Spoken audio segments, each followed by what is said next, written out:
Coucou les amis, j'espère que vous allez bien. Bienvenue sur Douceur et Saveur de Manou.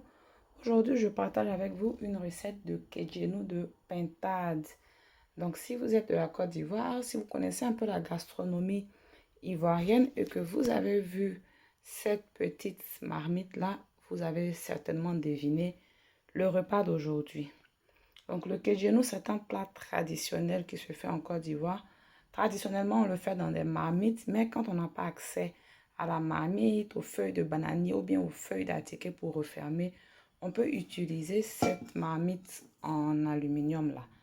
Je vais utiliser une pintade. J'aurai besoin de tomates, oignons, piments et d'aubergines. Je tiens à préciser que comme moi je fais mon kedjenou, je rajoute toujours une aubergine, soit ce genre d'aubergine là, soit les petites aubergines blanches qu'on trouve en Côte d'Ivoire. Parce que une tata baoulée à moi, qui est baoulée de Didier Vie, m'a dit que chez eux, quand on fait le kedjenou, on rajoute l'aubergine. Et on le fait avec du bangui au lieu de l'eau. Si vous ne voulez pas rajouter d'aubergine, ne rajoutez pas. Je fais cette précision, pas pour être longue, mais c'est pour éviter que vous veniez grouper sur moi en commentaire. Bref, on commence la recette. Dans mon kedjenou, je vais aussi rajouter un peu d'ail et une feuille de laurier juste pour aromatiser. Ce n'est pas dans la recette originale, donc n'en rajoutez pas si vous ne voulez pas. Dans ma marmite de kedjenou, j'ai déjà mis la pintade lavée, nettoyée, découpée. Et tous les légumes que je vous ai présentés tout à l'heure, je les ai aussi tous découpés en dés. J'ai déjà été assez longue en introduction, donc je n'ai pas voulu filmer quand je découpais. Je vais juste mettre tous les légumes sur la pintade.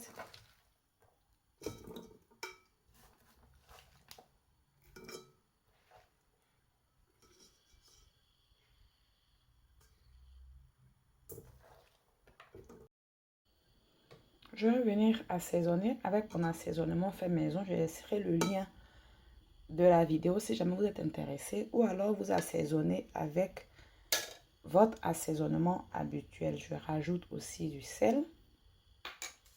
Je rajoute la feuille de laurier par-dessus.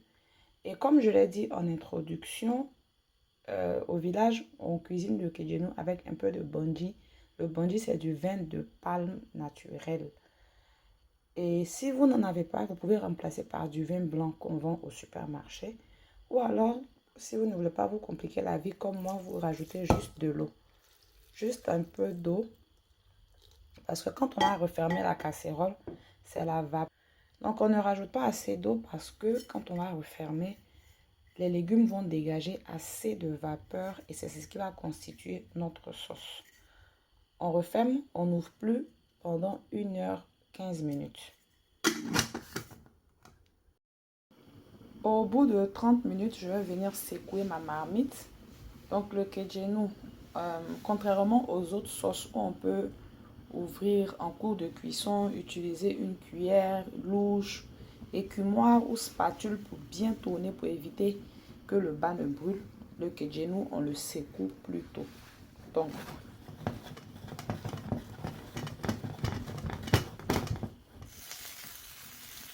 c'est mieux si on le fait avec les deux mains, c'est parce que là j'ai l'autre main occupée.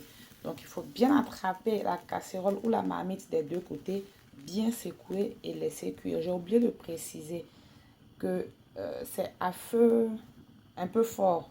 Je vous donne un exemple. Ma gazinière, elle va jusqu'à 6. Donc j'ai mis la température à 4. À 3, c'est moyen. À 4, c'est à cheval entre fort et moyen. Au bout de 1h20 minutes, je vais venir éteindre le feu de mon kedjenou parce qu'il est prêt. Donc tout ce que vous voyez là, c'est seulement moins d'un verre d'eau et la vapeur que les légumes ont créé.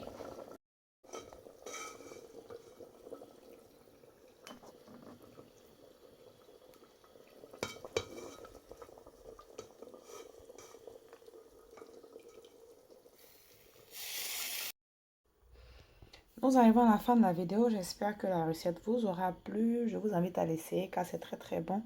Généralement, ça s'accompagne avec du riz blanc ou de la teke. J'ai aussi la recette du kidjenu de poulet sur ma chaîne. Je laisserai le lien en barre d'infos ou en premier commentaire si vous voulez visionner la vidéo. On se retrouve très bientôt pour une nouvelle recette. Bye!